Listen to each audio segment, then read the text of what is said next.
Hello everyone, and take a look at this. Look who has finally gotten here, all the way from upstate New York. As I'm recording this, it's about 4:30 in the afternoon on Wednesday, February the 27th, 2019.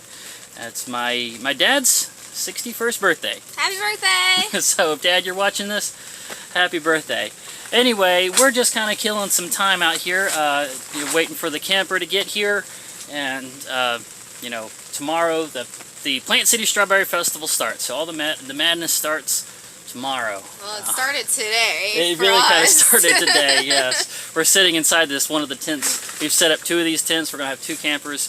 And how many people are gonna be camping in this one spot? 5 of us. 5. Yeah. Wow. I think 6 when Antoine comes in on Tuesday. Antoine. But with a little bit of time to kill, I figured this would be a good opportunity to get Lo's story. You guys have seen her tons of times. Don't really know exactly her whole story, how she became a caricature artist, and it's a doozy, guys, so get ready. Oh gosh. Well, how I became a character artist, that's going way back. Yes. How long have you been a caricature artist? 16 years, and I started when I was 14 years old. So pretty much that's the only job you've ever had. Yeah, like I've been a nanny, and I worked at a pet store for a little bit, but that's about it. For the most part, you know, that's... Well, I started when I was in high school, and I really liked it, and then I went to college, and I hated college. I was bullied mercilessly. You got to clarify that a little bit, too, because I remember you were telling me about that once you came up with a t-shirt design that was accepted in. Yeah, there was a t-shirt contest for my dorm, and I won the contest, and so they put my picture on all the t-shirts for the dorm. And then the kids found out that I had been working as a caricature artist since I was 14, so they said, that's not fair, she's a professional artist, she shouldn't have been like allowed in the competition. Was there any kind of like real rule that you were not... No, not at all. If you were a professional character artist, I wasn't a professional, I was a teenager. Like, I wasn't even a professional like, I made money at a theme park, but you know. Okay, so they gave you some real guff about winning that t-shirt contest. They burned the t-shirts, they cut them up and left them in my dorm. Oh! Someone peed on their t-shirt and put it in my bed. That's was really a lot bad. of vindictiveness. Yeah, it was really bad. There was one t-shirt that they left and they put food in it and it was like rotting, and then they put it in front of my dorm, and they were just really cruel. Okay, so you said, I've had enough with college, goodbye. Yeah, and because I had my job over the summer, I had saved up money. So I bought a plane ticket to Florida, and I went down to Florida with no plan, just some money saved up, and I knew I could draw, so I knew no matter what I'd have a job. When I first got down here, I bought a car. It was my first purchase, and not 24 hours later, the transmission blew on my car. So I'm stuck in the middle of nowhere because I bought it out in Cocoa Beach. And so I needed a new transmission, so I paid the rest of the money that I had saved up to get this new transmission. So the car then got me to Disney. I had an interview set up already, and I got to my interview and I got the job. But then I needed to wait 2 weeks before I could get paid. So I literally, with the last of my, I think I had $100, I bought a tent, a sleeping bag, I bought a thing of bologna and bread and water, and I set up my tent behind the Walmart, and I lived there, and I walked about 8 miles every day to work, back and forth. There was no Uber at this time. No. This was back in those days. So for those first 2 weeks, I survived off of my loaf of bread, water, and I would go out into the orange grove and I would steal oranges every day, which is like a huge fine in Florida. Like, you could totally go to jail for it, but I needed to live. Finally got my first paycheck, which was like maybe $100, maybe. And I was able to get a spot in a campground, like down the road from there. And so I was like moving on up. I left the mud pit from behind the Walmart and went to my nice, amazing campground that had a pool and a shower, and I was just the happiest kid in the world there. I forgot, my car had caught fire. In a parking lot. It just keeps coming. Yeah, oh yeah, this car's a lemon. Like, it basically traveled. So you were sleeping in the car. Yeah, I was sleeping in the car, and then the next... Was just letting it idle for the air conditioner or something like that? No, I went to, like, go to work one day and it caught fire. It only had to travel like 2 minutes up the road, and in that 2 minutes it caught fire. So I ended up just like leaving it in a parking lot and just like, well, what are you gonna do, you know? Okay, so now that you've got the spot at the campground, how are you getting from the campground to work and back? I walked back and forth 8 miles every day. And sometimes, so when I worked for Disney, we had to wear these ridiculous get-ups. And so I had like this red suit that had big puffy sleeves. Danielle's over here laughing at me because she knows what we had to wear. I've worn that outfit. You know, it was like the most grotesque thing ever. Like poofy jasmine sleeves, big poofy bell bottom, like... And you're walking 8 miles in this outfit. Yeah, because I was so poor at that point, like I couldn't like change, like I had to just do what I had to do. I couldn't clean my clothing. Okay, I gotta ask the question that a lot of people are probably gonna be asking this at this point. Why didn't you just take out a credit card? You know, I was 18, and I honestly didn't know how credit cards worked. Like, thank you, school system, for teaching us financial management, because I didn't know any of that. I really didn't know I could even get a credit card at that point. You're probably better off. Yeah, I mean, in order to get a credit card, you would have needed an address anyway. Yeah, and I didn't have an address. You didn't have an address. So, yeah. So, yeah, so for all of you out there that are just like, why don't you just go into debt? Well, I mean, like That's why. I worked at, there's a couple mini golf courses, so they let me set up there, so I made a little cash that way to start getting a little cash flow coming in. Little side hustle. The campground let me stay there for free for 2 weeks because I drew at their Valentine's Day party. So I got like 2 weeks free there, so I was able to like kind of catch up and start putting money away. Yeah. Now, wasn't there like a really nice old couple that found out you were struggling and they started feeding you? Or yeah, something? they started feeding me. The old lady, she washed my clothes that they hadn't been washed in forever. So the kindness of strangers. Yeah, like people are like, oh, homeless chick, let's help her. And then my Aunt Barb found out. She's my favorite aunt. She's like the closest one to me, and she immediately flew down to Florida, and she and my uncle and another uncle, they went and found me an apartment, and so this is a good story.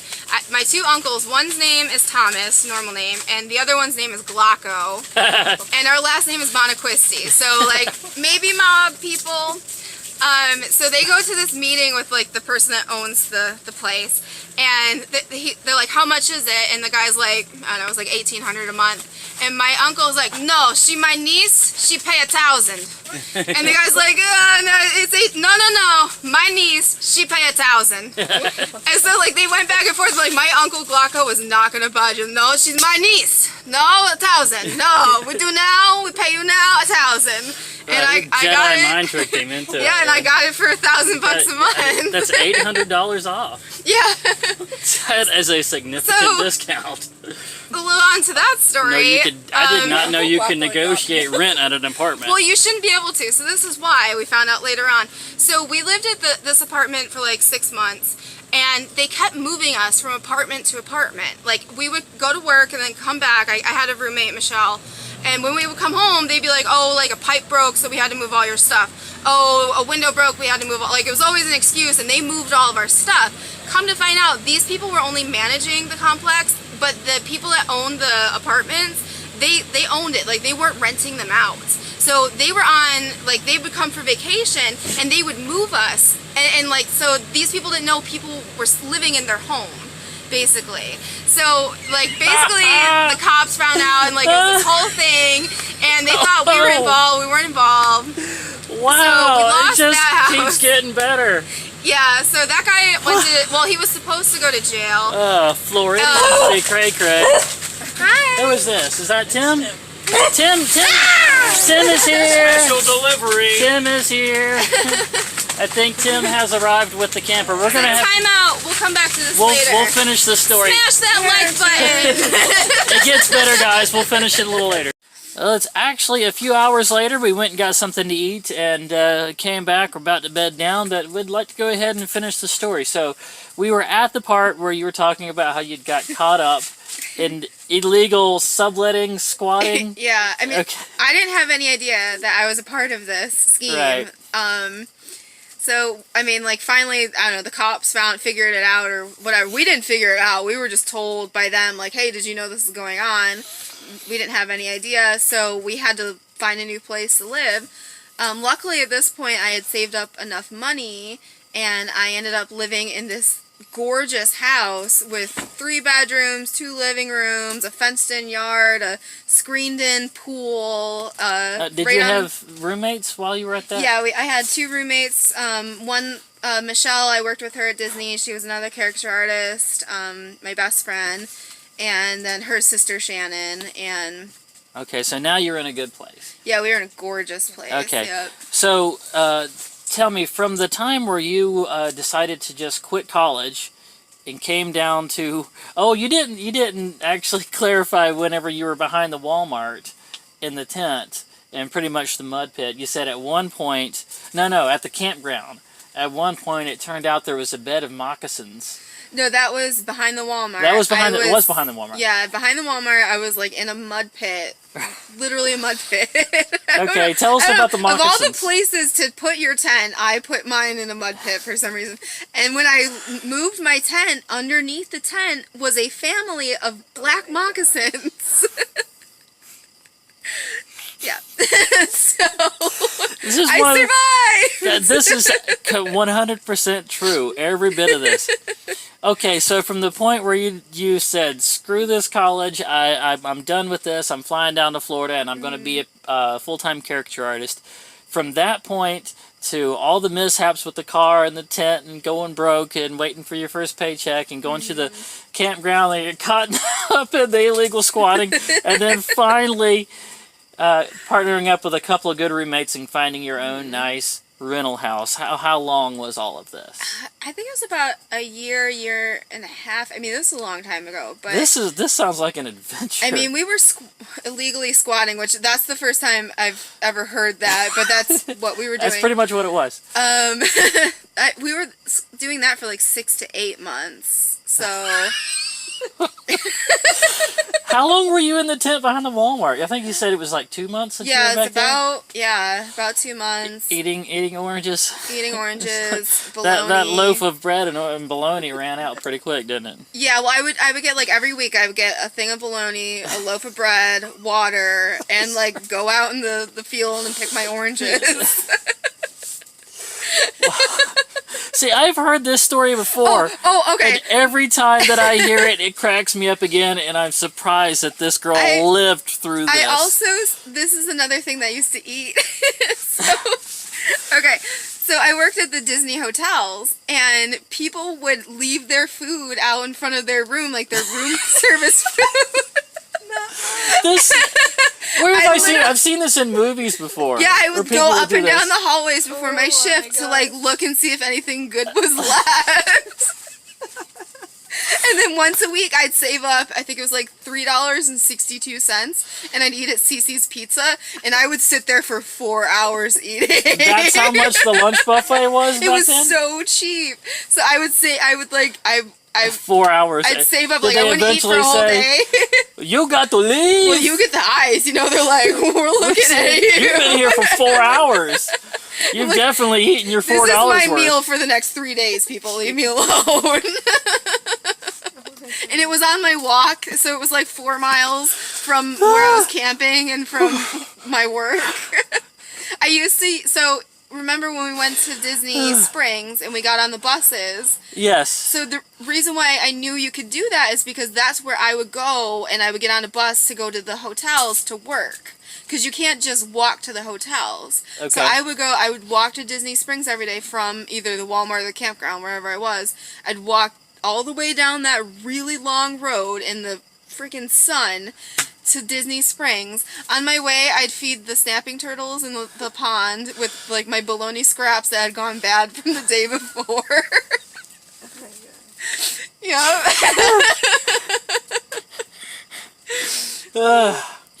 Okay, now here's the question, because this has a happy ending. She eventually got on her feet, and now she's been a professional caricaturist for years.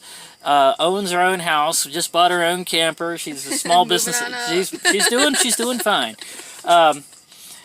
But this year and a half where she went through this, what do you guys think? Was this a act of being courageous, being bold, or was this just pure stupidity? was it stupidity? What do you guys think? I want to say it was a mixture of both. Yeah, I mean, for sure. I wanted to be an artist, and I wanted to follow my dream, and I didn't have a lot of support at the time for that. Like, people were like, you know, that's not a real job, that's not a career, I'll show you, you know, and I worked really hard, and within the first year of being at Disney, I was I broke so many records there, and I was like the youngest lead, and just a lot of that, like, I made a name for myself there. Go ahead and put the comments in there, guys. What do you think? Bravery, stupidity, or a mixture of both? I will not be offended for all the people that say that was just plain dumb. And don't forget to hit that thumbs up like button. And subscribe if you haven't already, and ring the bell icon to become part of the notification squad. One last thing, and this was about your camper. I did have a subscriber ask, what do you plan on doing as far as fixing up the camper? Are you going to paint the outside, or what do you... I eventually want to paint the outside, but that's like my last thing. I want to repaint the interior. I want to put a new floor in. I want to rip out basically everything that's in the kitchen and rebuild. I love my bathroom. The bathroom is the reason why I bought it, because I have a tub and a shower that you can turn around in. Yeah, you see there's a tub. Well, it's enough for Clancy to take a bath in.